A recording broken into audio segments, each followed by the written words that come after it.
Կարծում եմ Նիկոլ Փաշինյանի այս ցայտնոտային հոգեվիճակը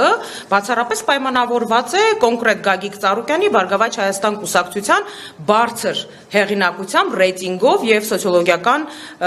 բոլոր վերջին հարցումների տվյալներով։ Սա է միակ բացատրությունը, որ Նիկոլ Փաշինյանը եւ նրա ղեկավարած քաղաքական թիմը նման ցայտնոտի մեջ են։ Այո, քաղաքական ընդդիմախոսներին լրացնելու եւ ասելիքի բացակայության պայմաններում Նիկոլ Փաշինյանը վերադարձել է իրեն հոգեհարազատ, ընդդիմադիր, բարձր տոնայնությամբ խոսող լրագրողի հոգեվիճակին։ Ընդամենը այսքանը, բայց կրկնում եմ, Գագիկ Ծառուկյանը այսօր հրապարակային Սյունիքի մարզում մի քանի տեղ հայտարարել է, որևէ ունեցվածք կորցնելու այսպես վախ չի կարող համեմատվել հայրենիքը կորցնելու սարսափի հետ։ Հայրենիքը երբեք չի կարող լինել այլընտրանքի թեմա։ Ինչի մասին ենք խոսում ենք այսօր, Արարատ ցեմենտը պետականացնելու,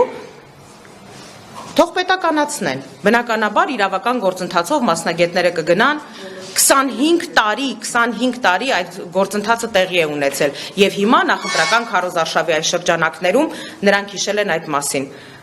Պատճառները ակնհայտ են սկսած տնտեսության ողնաշարը կոտրելուց, վերջացնելով ադրբեջանական ցեմենտը Հայաստան ներկրելու Ալիևի պահանջներից, որոնք որ հլու հնազանդ Նիկոլ Փաշինյանը կատարում է։